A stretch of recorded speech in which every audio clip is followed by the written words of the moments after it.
Sim. Olá, pessoal. Sou a Leila Rocha, da HRPF Brasil, diretora da área de Advise. Estamos aqui hoje novamente para falar um pouquinho de gestão de mudança, mas agora com um olhar cliente, né? Nossa abordagem foi muito baseada aqui como as consultorias ajudam as empresas, e agora a gente vai entender um pouquinho quais são as dores, né, dos nossos clientes aí, das empresas, quando a gente fala de gestão de mudança.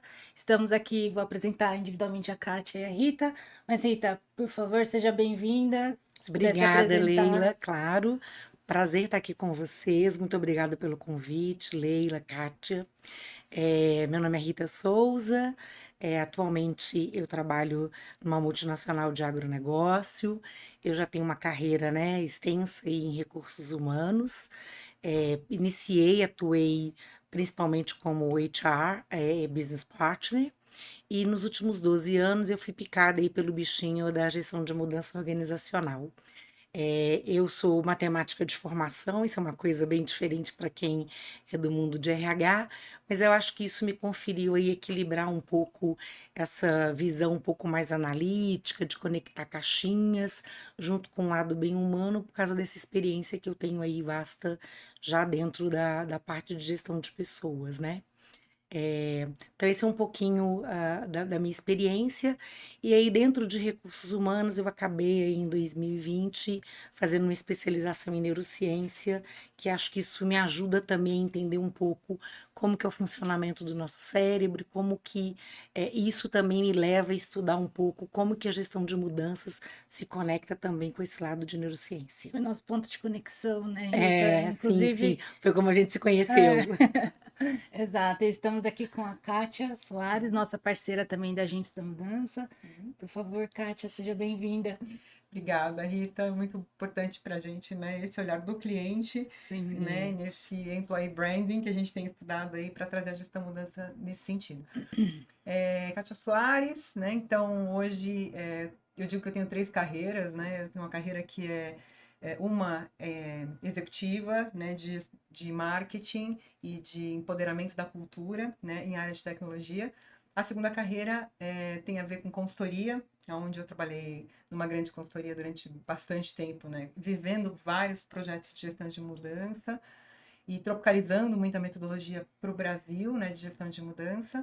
E a terceira carreira é de empresária, né, hoje com a fundação da Agentes da Mudança, há mais de 13 anos, né, com a grande missão e paixão de trazer para o mundo a preparação, né, da liderança, dos vários players aí no mercado hoje, num ecossistema grande, de saber lidar com mudança de maneira bem profunda. E fiquei muito feliz, né, de ouvir sobre neurociência, a nossa prática aqui é a antroposofia, entre outras milhares de coisas que a gente acaba se aprofundando, mas eu acredito demais que a mudança veio para esse lugar de trabalhar o modelo mental. Seja bem-vinda. Obrigada. Legal. E aí, Rita, para a gente esquentar os motores aqui, a nossa primeira pergunta está relacionada com esse seu início mesmo, né? Quando o bichinho aí de gestão da mudança te picou, qual foi o seu primeiro desafio como nesse lugar de gestão da mudança? Qual foi o seu primeiro projeto? Se você puder falar um pouquinho para a gente sobre isso. Olha, foi realmente, ao mesmo tempo que foi desafiador, foi assustador. Eu não tinha nenhuma experiência, nenhuma prática. Eu comecei com a missão, vamos dizer assim. Faltavam 2 meses para um go live de um projeto de implementação de SAP para uma operação, um negócio de açúcar e bioenergia. Eram 9 usinas espalhadas pelo Brasil. E eu fui contratada não com o olhar de ter um conhecimento técnico, vamos dizer assim, de entender de metodologia, de como que funcionava a gestão de mudanças, mas era muito mais com a empresa tinha passado por uma implementação que não tinha sido bem sucedida, e eles entendiam que ter a consultoria sem ter uma pessoa conectando o RH e a liderança com a consultoria tinha sido um dos fatores que não ajudou no sucesso da implementação. Então, eles me contrataram pensando muito mais nas minhas habilidades de liderança e de integração, de ser esse ponto, esse elo de conexão. Né? E aí eu me lembro que na época a VP de RH no meu processo ali de seleção, falou: eu não estou preocupado do seu conhecimento técnico, tem uma consultoria especializada em gestão de mudanças, você cola neles, se conecta com eles, mas eu preciso de alguém que lidere e que ajude a fazer essa conexão e que tenha habilidades de liderança. E como você é uma pessoa que veio de RH, tem muita experiência em RH, eu preciso desse perfil seu e dessa energia que eu vejo que você tem, né, nas suas habilidades. E foi assim que eu comecei.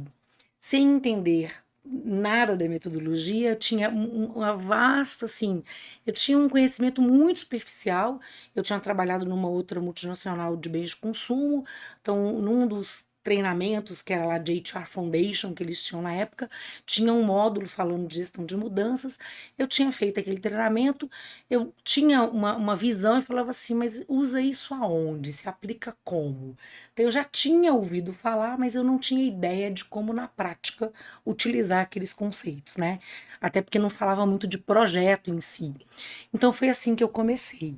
Então, imagina, eu comecei em 10 de dezembro, lembro bem da data que foi um dia antes do meu aniversário, e no dia 10 de fevereiro, que era um carnaval de 2013, era o Go Live de implementação, e foram os 2 meses mais intensos da minha vida.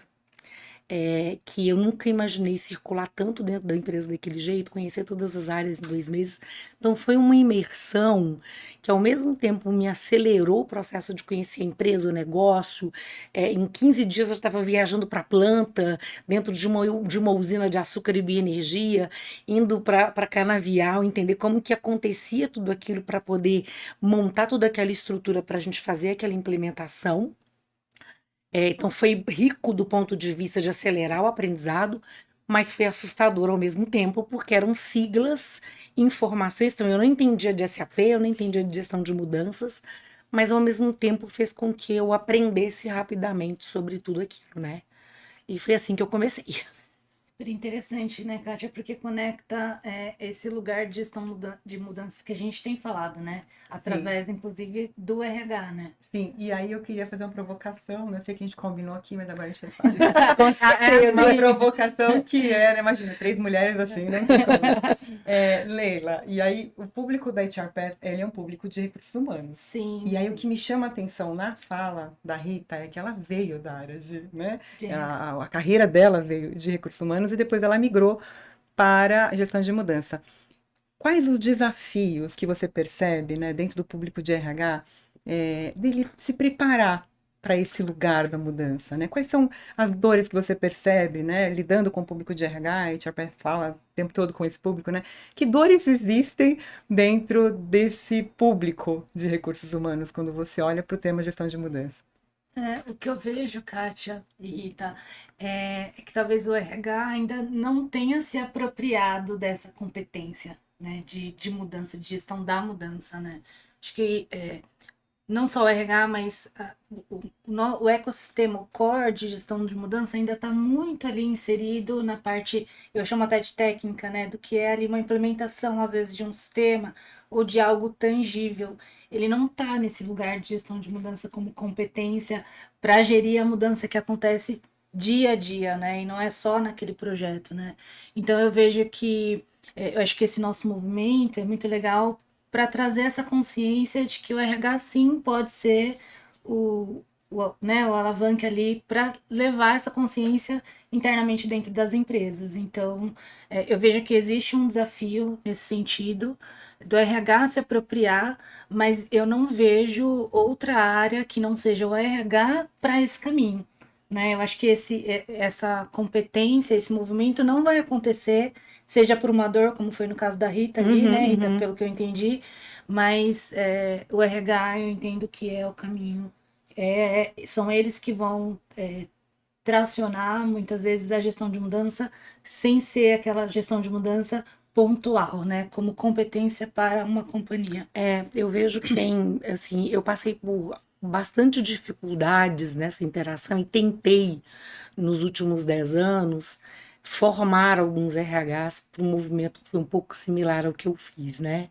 Eu acho que a minha formação e essa visão um pouco mais analítica me ajudou em que aspecto? Eu acho que a gestão de mudanças, ela tem dois lados, assim, se a gente pudesse segregar um pouco, tá? Quando eu falo da gestão de mudanças do ponto de vista de projeto, há uma tendência, um pouco mais natural, que o RH ele acaba se afastando um pouco, porque ele fala assim, isso é projeto, é muito técnico, eu não entendo de gestão de projeto, é muito para mim olhar para essa metodologia e como que eu encaixo de entender que eu tenho que acompanhar esse método de o projeto, as fases, as etapas e fazer um cronograma. Né? Muitas vezes essa é uma dificuldade, então você precisa olhar dentro do RH se for esse lado da gestão da mudança que a gente está olhando. Então isso foi uma dificuldade que eu tive com alguns colegas de falar, olha, vamos formar o RH, ou quando eu tinha que compartilhar projetos que eu estava ajudando a implementar e colocar o RH junto para poder me ajudar em atividades e ações que são mais comportamentais. Né? Então, a capability, vamos dizer assim, do RH, que é como ele me ajuda no engajamento, na comunicação, em trazer a liderança para a liderança, por exemplo, abraçar mais o processo de mudança e me ajudar com os times a entender o porquê da mudança e como vai trazer as equipes para o processo de mudança cultural e comportamental, tem um lugar ali essencialmente importante para o RH. E esse lugar ele precisa realmente ocupar, preencher, é um lugar que realmente tem espaço para ele. Mas também tem esse outro lugar do cronograma do projeto, que também teria espaço, mas não vão ser todos de RH, porque é uma competência muito específica. Então, alguns conseguem desenvolver ou vão ter habilidades, outros não. Então, eu acho que precisa, talvez, posicionar para entender um pouco qual desses dois seriam, entende? Legal. Eu vou trazer uma contribuição, uma terceira contribuição, e aí a Leila, né, depois provoca a gente com outras perguntas, que é, o RH hoje, ele é um público-chave, sim, ele é uma pessoa, ele é uma entidade, né, que faz esse movimento de trazer a mudança e a cultura da mudança, mas ao mesmo tempo, ele está cada vez mais se associando à estratégia. Né, a estratégia e todas as áreas de back-office, como comunicação, tecnologia, jurídico e assim vai, que são áreas de back-office que não tem a ver com a core competence da organização, né? E a gente tem percebido que, à medida que a gente prepara esse RH, né, e que ele começa a compreender de verdade, ter essa consciência, né, do que é, para que serve, qual é o papel dele, eu acho que é uma mágica que acontece, né? E aí sim existe uma parceria muito grande do RH com a gestão da mudança, que na minha visão deveria existir sempre, né? Mas o fato é que esses papéis têm que ser revisados, essa conversa tem que ser feita, porque senão fica sempre assim, a gestão de mudança vai entregar um projeto ou alguma coisa na cultura e o RH vai entregar capability, ou vai entregar treinamento, ou vai entregar o que seja, né? Ambos podem trabalhar em conjunto, mas tem que existir numa premissa anterior uma conversa, um desenho de acordos, né? E até, muitas vezes, Rita, uma conversa com a alta liderança. Porque normalmente esse processo acontece à medida que a alta liderança tem esse consenso, né? De, puxa, faz sentido para a nossa organização empoderar essas áreas nesse lugar para que o tema mudança vire uma competência. Então, acho que tem um caminho enorme aí uma de das fazer isso discussões que acontecer. a gente tinha muito, né? Porque eu vim para, né, a minha trajetória de gestão de mudanças começou dentro de RH. Uma das conversas que a gente sempre teve foi, né, a posição, e a Rita surgiu porque o RH não conseguia dar conta de fazer a gestão de mudanças. Né? Então, sempre que vinham isso era assim, os meus próprios pares falavam, poxa, ainda bem que a gente tem a Rita olhando para a gestão de mudanças, contribuindo para uma função e uma atribuição que a gente hoje não dá conta. Então, imagina, eu tinha outras 4 pares, né, cada uma nos seus segmentos de negócio atuando, e me viam como um complemento de uma competência que elas não conseguiam dar conta, no sentido de que eu tenho um negócio que me demanda muito e hoje eu não consigo olhar para esses projetos. Então eu falava, eu sou um complemento da sua atividade do dia a dia, então eu trabalho junto com vocês, né? Para poder atuar nos projetos que, na verdade, você, como BP de um segmento, poderia e deveria estar atuando, então eu venho para contribuir com algo específico. E por isso eu fiz os movimentos tentando assim. Então, nesse projeto que é menor, vamos aqui você atuar nesse projeto e fazer a gestão de mudanças. Por quê? Esse movimento, já antecipando algumas, né, questões, esse movimento de ter um projeto com data definida e pensar em gestão de mudanças como ocorrendo como só em grandes projetos, que eu vou no mercado, trago uma consultoria, ela me auxilia, eu implemento e eu vou embora, ele não vai sustentar. Porque a mudança é constante. Os processos de mudanças, eles acontecem em atividades no dia a dia. Então eu preciso ter o RH me ajudando na sustentação dessa mudança. Perfeito. Senão a cultura não vai se enraizar. E aí isso não vai dar sustentação. Né? Rita, realmente, assim, a gente até anotou, mas queria só trazer uma reflexão dessa questão, né, do RH nesse lugar, porque assim, quando a gente olha para conceitos, enfim, né, de gestão de mudança, você tem as questões técnicas, mas você está olhando para o lado humano da mudança, né, e normalmente o RH está neste lugar, né, de olhar de fato. Então, assim, para mim faz todo sentido o RH tá conectando e ser, né, às vezes quem vai trazer esse conceito para dentro da empresa.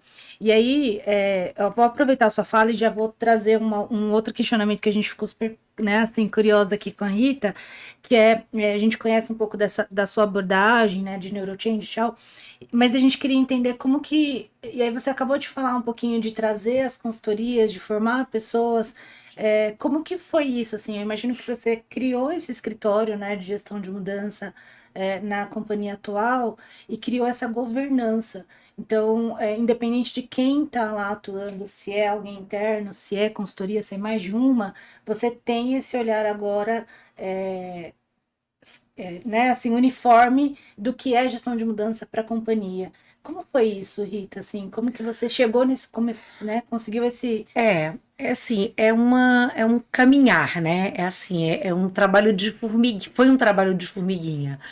Se você me perguntasse há 12 anos atrás se eu teria né, esse modelo hoje, se eu construiria o que a gente tem, não tinha ideia, né? Eu não imaginava que talvez chegasse a construção, é o que eu tenho hoje com quase 20 projetos sendo conduzidos ao mesmo tempo.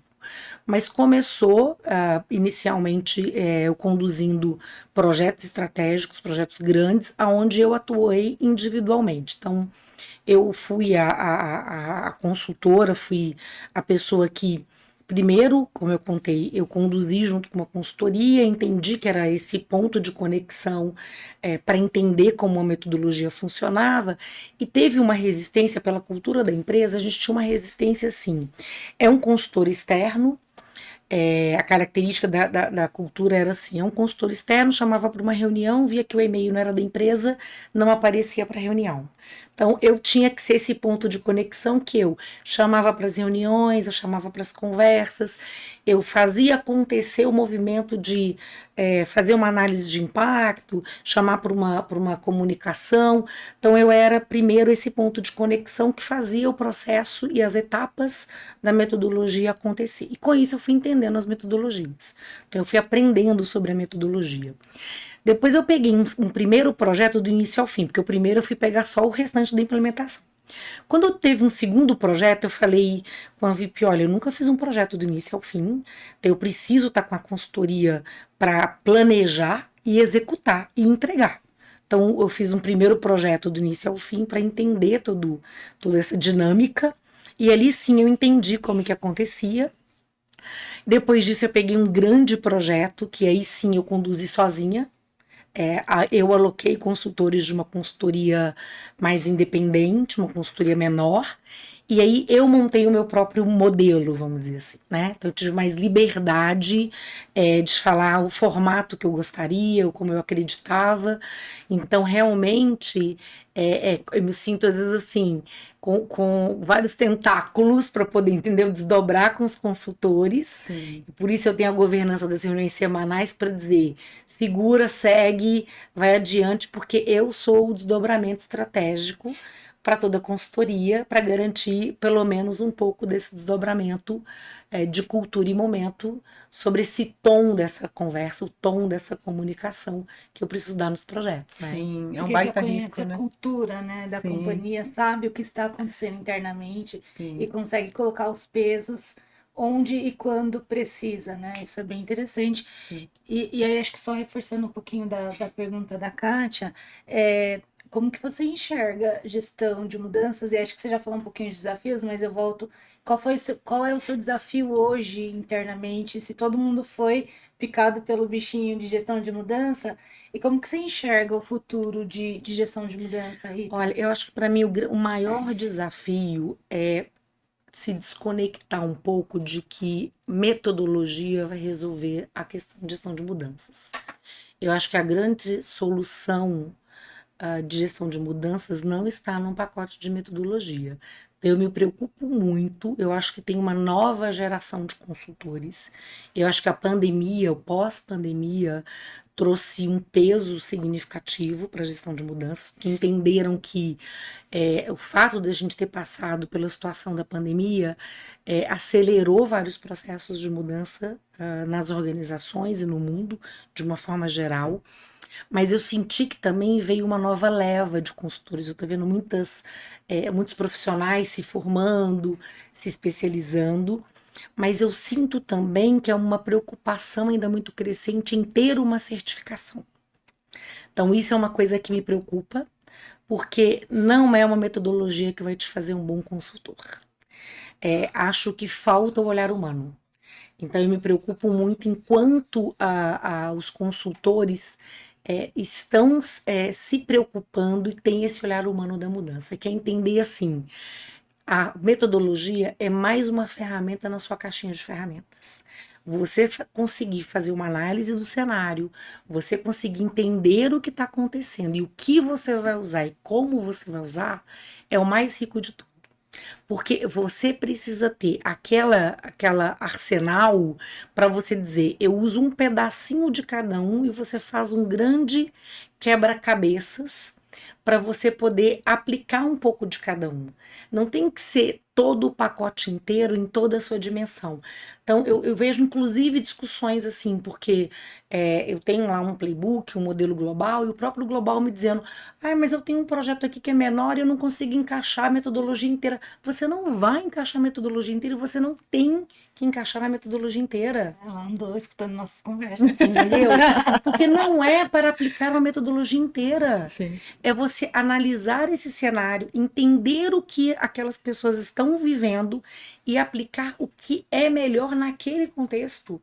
E às vezes é só um pedacinho e tá ótimo. Perfeito. E eu vou fazer um recorte e fazer uma provocação para você, Leila. Você se formou agora em neurociência, é isso? Me conta um Foi uma pouco. turma após a turma da Rita. Me conta no que você se especializou. Foi o mesmo curso que a Rita fez, foi Neurociência e o Futuro Sustentado de Organizações e Pessoas pela Santa Casa de São Paulo. Legal. E quando você estuda um tema como esse, né? Agora a Rita trouxe a bola aqui pra gente, né? Então, se a gestão de mudança hoje ela já não está mais o resultado dela focado em ferramenta e metodologia, né?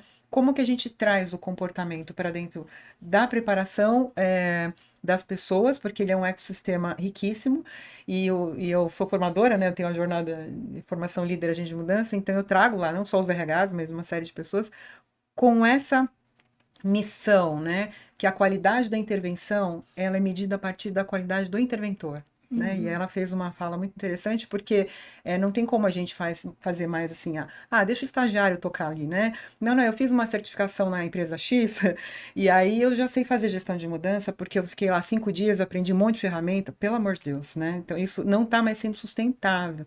Então eu queria muito que você pudesse trazer, Leila, a tua experiência comportamental, daquilo que você percebe, que tipo de preparação você acha que tem que ser feita para esse indivíduo que vai trabalhar o tema mudança, né?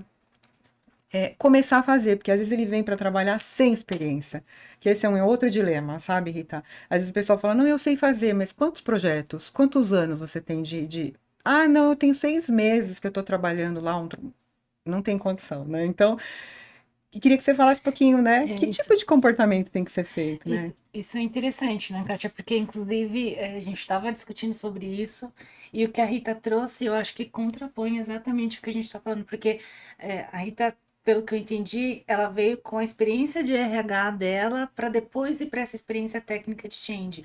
Sim. E aí, eu acho que, assim, é, a minha jornada é um pouco parecida, porque eu tenho RH como background, né? A neurociência que eu estudei, e aí eu fiz as certificações. Mas sabe quando você olha assim e você fala assim, tá bom, fiz as certificações, e agora? O Você que que eu veio do faço com tudo RH isso? também? Não. Sim, sim, eu Ah, tenho experiência com RH também. E aí você fala assim, o que que eu faço com tudo isso? Então, lendo alguns livros, né, sobre não só a metodologia, mas às vezes o que a neurociência fala, ou outras técnicas falam também, né, outras ciências falam sobre mudança, você fala, bom, realmente, assim, você tem lá um ferramental, um checklist, sei lá, né, um assessment, que vai te suportar, mas não é o suficiente para você ter isso. Então, acho que esse olhar da experiência, do quanto você já conhece ali sobre pessoas, de comportamento, e ter essa sensibilidade, que é o que a Rita acabou de falar assim, bom, não vai caber essa metodologia dentro desse projeto, ou essa metodologia não é o suficiente para esse É, projeto, é super interessante. Então, eu de fato entendo é. que não é o suficiente só a certificação. Só que a gente tem um problema de mercado com isso, né? Porque quando eu na posição de consultoria agora, né? Quando você vai para ofertar qualquer tipo de trabalho nesse sentido, o que te exige, na verdade, é o selo da certificação. Ah, você é certificado assim, você é certificado assado.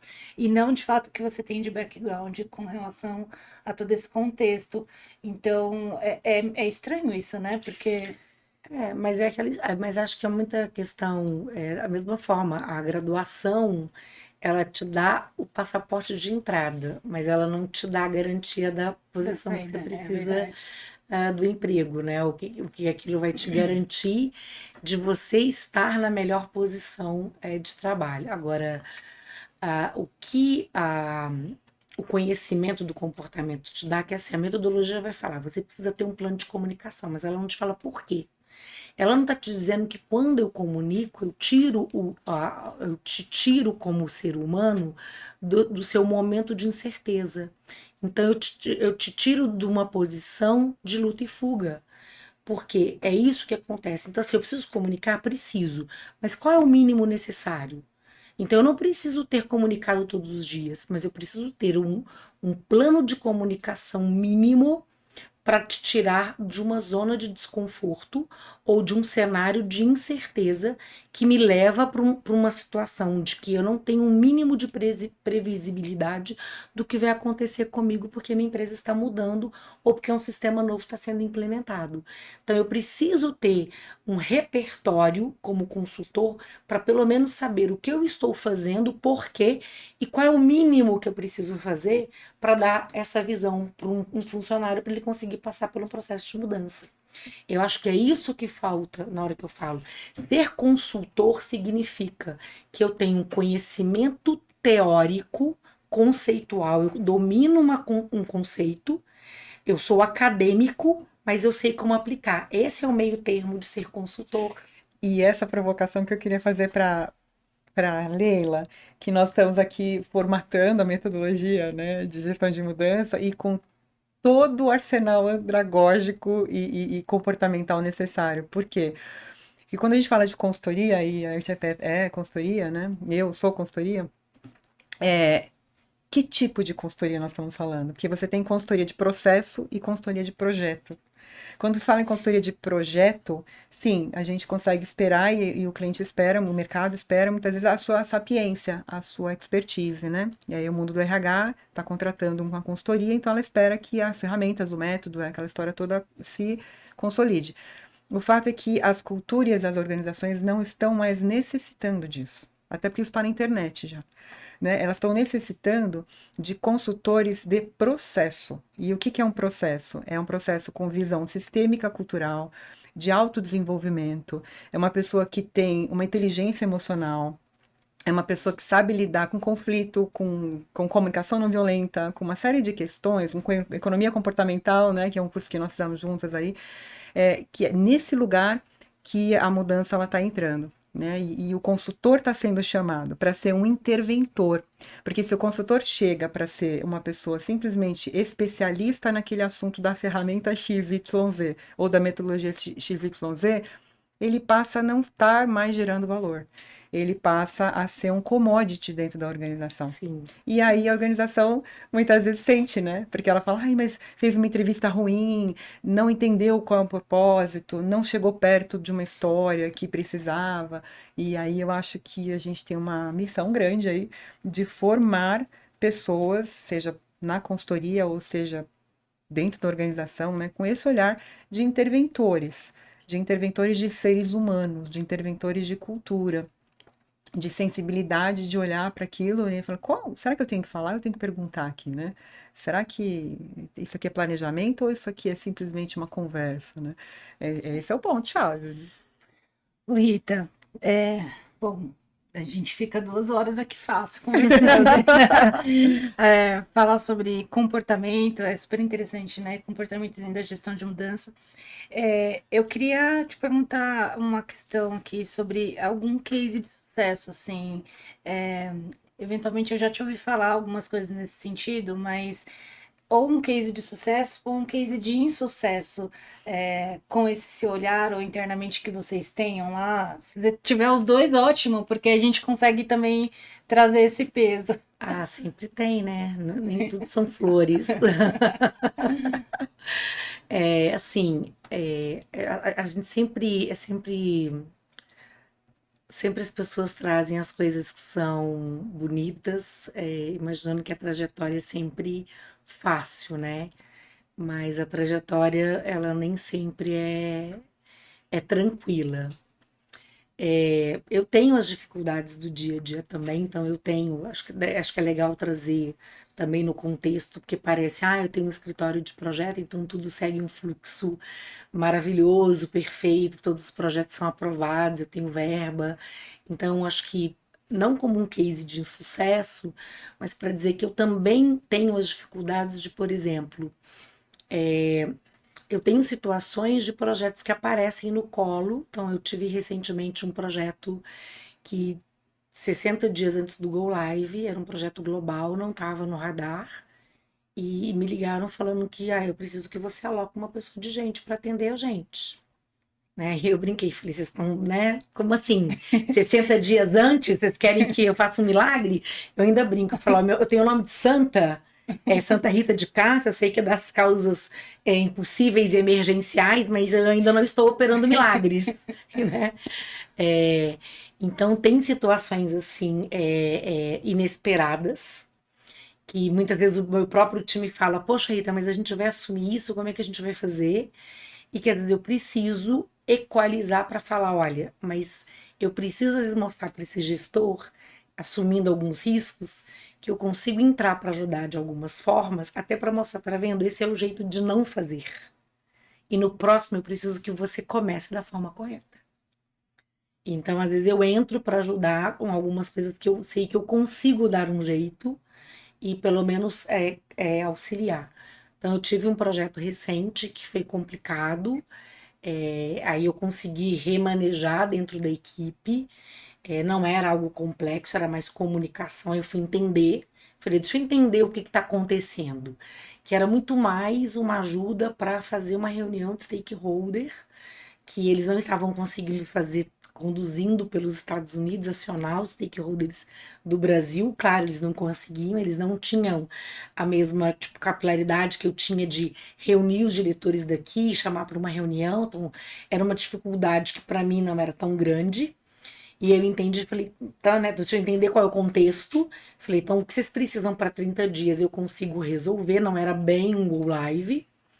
E aí eu consegui acionar isso para o time para fazer rápido, colocar um consultor para atuar, incluir isso no custo do projeto, alocar alguém, mas isso fez com que eles entendessem que não funcionava do jeito que eles gostariam, que tinha que alocar um recurso para fazer a atividade, e aí sim eu coloquei isso no trilho. Então são algumas dificuldades que eu vou vivendo, mas eu sempre procuro atuar mostrando que existe uma parceria, né? Eu posso tentar te ajudar numa situação, mas depois eu quero a contrapartida que é, não me esqueça no seu outro projeto. Me inclua desde o início das discussões do business case, porque aí sim eu consigo colocar alguém dedicado para poder atuar junto. Agora, eu acho que assim, para mim, os maiores sucessos são quando a alta liderança lembra de change nos piores momentos. Eu acho que essa é a maior evidência de que é um sucesso para mim, tá? Então a gente estava com uma situação de um projeto que tinha a ver com sustentabilidade mesmo, de meio ambiente, e a diretora responsável por essa área me acionou, tinha feito um projeto que ela ainda era uma gerente, tinha uns 3 anos mais ou menos, ela me chamou ali no chat e falou, Rita, preciso de você, tô preocupada, é um projeto que TI está dizendo que é uma pequena mudança. E toda vez que falam comigo que é uma pequena mudança, eu já fico assim, ó, ai meu Deus, aí não muda nada, eu falo, ai quando fala que não muda nada, eu já sei que vem alguma coisa. E ela mencionou, falou, olha, eu estou muito preocupada porque estou falando que é uma pequena mudança no sistema que vai colocar só um bloqueio e eu estou preocupada. Eu queria que sua equipe desse uma olhada. E aí eu fui dar uma olhada e não era uma pequena mudança. A gente simplesmente vai fazer um bloqueio numa assinatura de contrato, que são os contratos que eu compro a soja do produtor. Isso significaria parar toda a safra que a gente compra do produtor num período de safra da Bunge. E aí isso ia ser um baita problema. E aí eu entrei, esse foi um que eu mesma tive que entrar, entrei e falei assim, deixa eu entender o que está acontecendo, porque a área de TI falava que não, era só um pequeno bloqueio. Então, resumindo, simplesmente a gente primeiro assinava o contrato e depois fazia uma verificação se estava corretamente, estava legal. E esse bloqueio ia acontecer antes. Então, ele não ia conseguir assinar nenhum contrato, né? E aí, como eu já tenho bastante tempo atuando com TI nos sistemas, então eu acabei adquirindo algumas linguagens e procedimentos de TI. Então eu falei, simples, a gente simplesmente divide o projeto. Você pode ir lá com TI na reunião, e eu, na reunião com TI, eu falei, TI, a gente divide o projeto.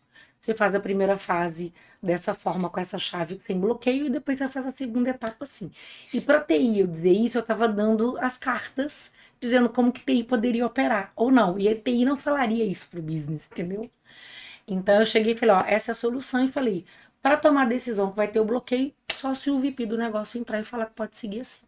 Você atua então no impacto aí, né? Eu E atuei qual é no o impacto, eu que teria?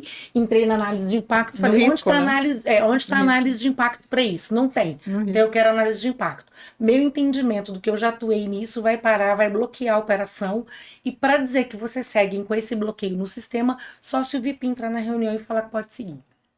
Perfeito. E a pessoa do negócio falou, como que eu faço isso? Chama a reunião com ele. Se ele falar que pode seguir assim, chama o líder de TI, sênior, que é do meu nível, não vou conversar com vocês que são os gerentes, eu quero reunião de Chico, VP do negócio, líder diretor de TI, eu e a pessoa diretora de sustentabilidade para tomar decisão.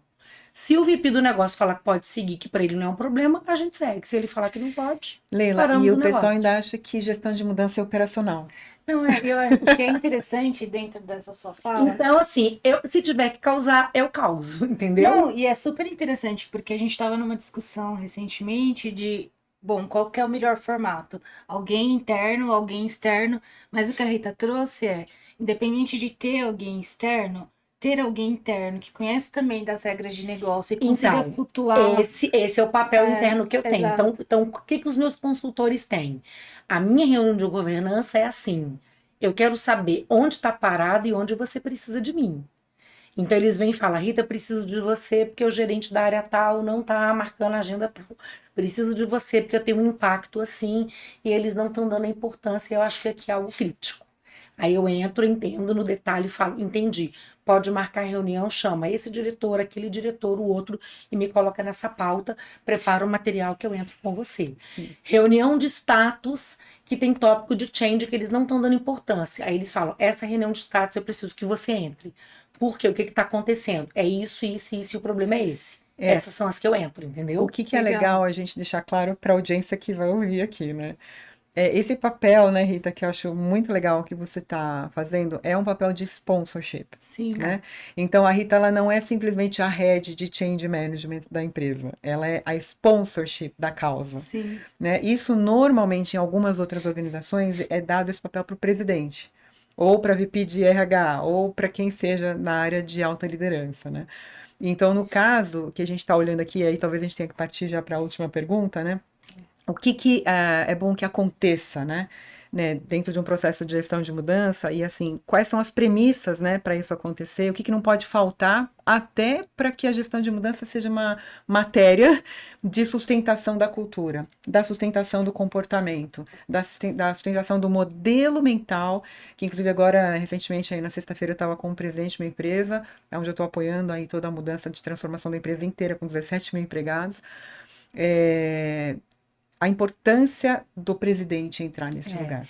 Então, porque isso é importante, né? Essa é a chave da história de mudança, e eu acho que uma das coisas, daí a gente vai fazer uma rodada aqui, né? Eu colocaria, assim, 4 coisas, né, que não pode faltar, principalmente envolvendo o grupo de RH, né, que é o caso aí de vocês. Primeiro, esse sponsorship, né? E esse sponsorship tem que olhar muito detalhadamente a cada cultura, cada organização, cada empresa vai ter uma história. De repente, numa empresa é o RH, outra é a TI, depende de quem é a pessoa que afere melhor dentro do processo lá na cultura. Esse é um ponto. O segundo ponto que eu acho mandatório é ter uma governança, sim, de gestão de mudança dentro das organizações, dentro de uma consultoria, por exemplo, né? E que também, por mais que a Rita trouxe a imagem da governança ser composta por pessoas externas, a batuta está na mão dela, né? Ela está regendo o time. Então, é um time externo, mas é um time. Ela tem um trabalho de fazer esse alinhamento do time, né? Porque o time vem com outras metodologias, etc. Esse é um ponto. Então, segundo é a governança.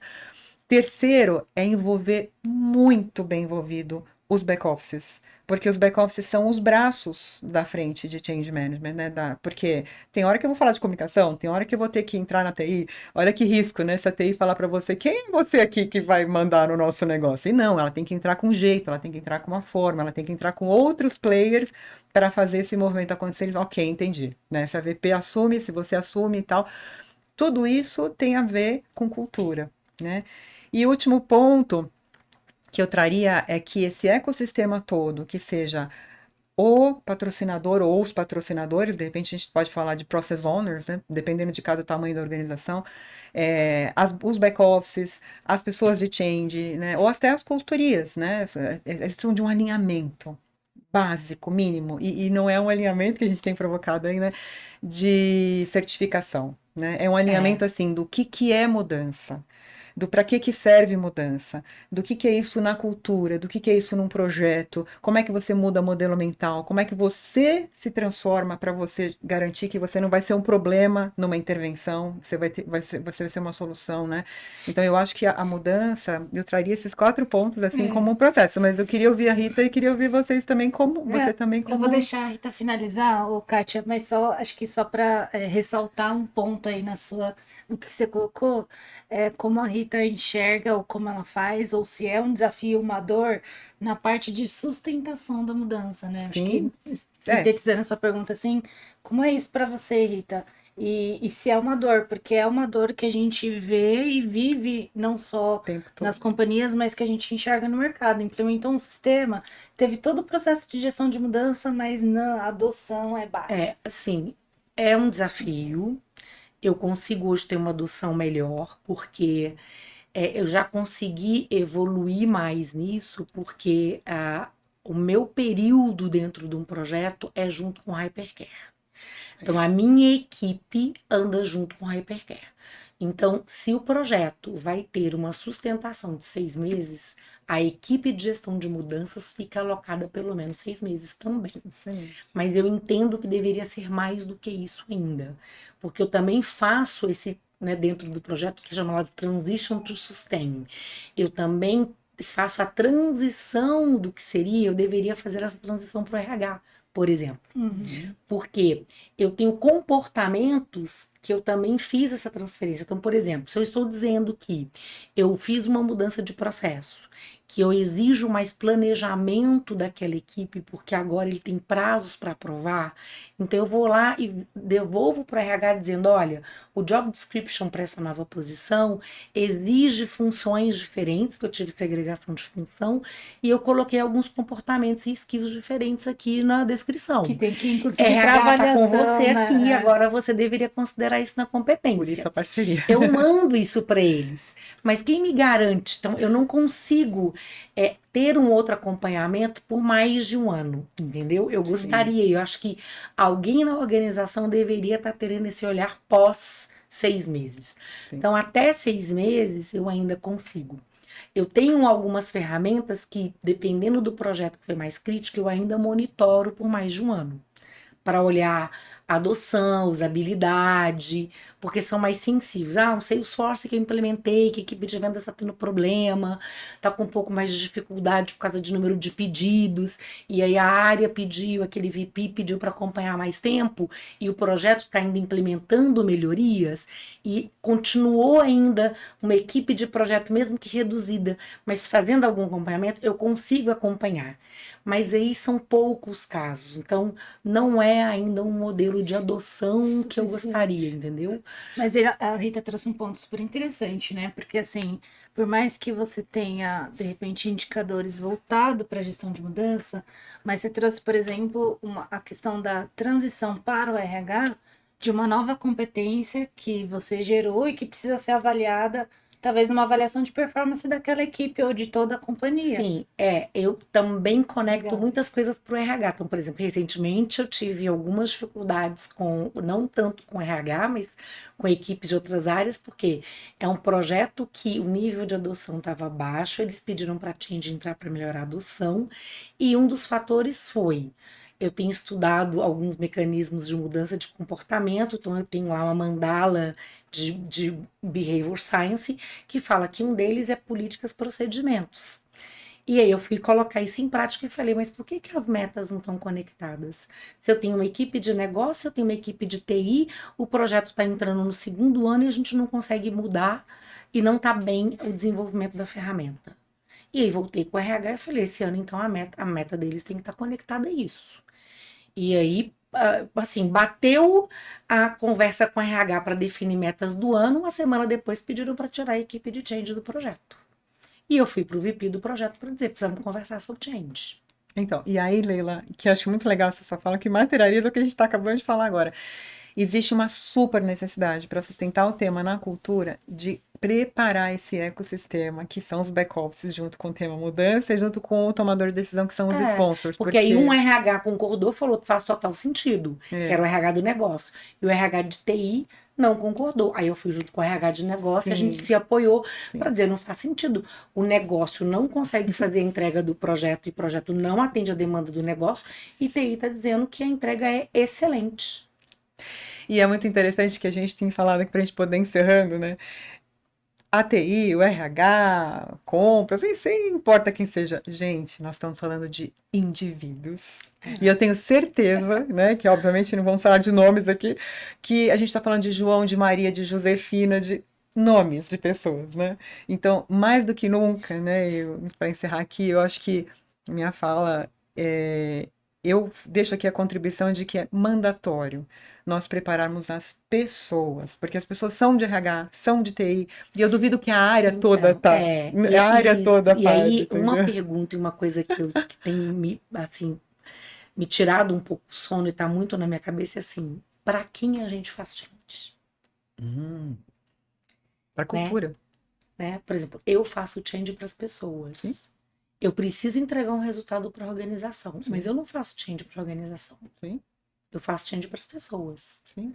Eu gerar resultado para a organização, para mim, é uma coisa. Claro, eu vou precisar gerar resultado para a organização, mas eu faço para diminuir e para amenizar ou para acelerar o processo de transformação para essas pessoas. Sim. Eu faço. Quando eu tô lá pensando como eu vou comunicar, eu tô pensando nessa pessoa que está sofrendo porque não sabe o que vai acontecer com ela. né? Eu tô lá pensando em como ela vai aprender mais rápido, como ela vai usar o sistema de uma forma mais tranquila, como ela tem que desaprender o que ela fazia e aprender de novo um negócio diferente. Eu tô fazendo para ela. Então é nela que eu tenho que estar pensando. Agora, automaticamente, a companhia tá diminuindo ou está diminuindo uma perda, ou está acelerando um resultado, quando eu tenho menos disruptura nisso, que é no processo de mudança. É isso que ela ganha como empresa. Mas o que as pessoas ganham no final, ou o que eu consigo ajudar as pessoas nesse processo? Por isso que eu acho que a gente tem que trabalhar as duas coisas. Eu falei disso na sexta-feira numa palestra. A mudança, a gestão da mudança, ela está navegando com duas polaridades, na realidade. É crescimento e desenvolvimento. Então, crescimento é EBITDA, faturamento, resultado, projeto, alcance de indicadores, etc. Que isso não vai mudar. Isso é um negócio da sobrevivência do negócio. Mas o que precisa mudar é que um outro lado da polaridade, eu preciso desenvolver as pessoas. Eu preciso trabalhar os indivíduos, eu preciso trabalhar os consultores, eu preciso trabalhar, que também são pessoas, né? Que vêm com uma demanda enorme, né? E que também não são trabalhados, são jogados muitas vezes nos processos, né? Então, tem que tomar muito cuidado, gente. Adorei, podemos ficar mais umas 2 horas aqui, né? Eu acho que poderíamos sim ficar mais 2 horas, mas podemos, só que não vai ser gravado. E eu queria muito agradecer a participação da Rita. Rita, você trouxe assim insights e dores assim muito significativas pra gente, conectou muito, gerou vários insights aqui de tudo que a gente está vendo também e de como a gente, como consultoria, pode contribuir para amenizar também essas dores. Eu acho que esse é um papel nosso aqui, né? E assim, só agradecimento. Muito obrigada, Kátia também, Eu como que parceira. agradeço. Também Estou à aqui, acho que disposição. conectando, né, os nossos, o back-office que a gente está trabalhando, Sim, com a vivência aqui com a Rita também. do cliente. Exato, gostaria de te agradecer. Gratidão, gratidão, Obrigada. Rita, gratidão. Eu acho que muito legal obrigada. Foi essa ótimo marca. compartilhar com vocês, porque também a gente para poder pensar um pouquinho, né? Sim. A gente às vezes não tem dimensão do tanto de coisa que a gente vivencia, que a gente passa. Então é bom também estar do outro lado com vocês perguntando e compartilhando um pouco. Obrigada. Obrigada. Obrigado, pessoal.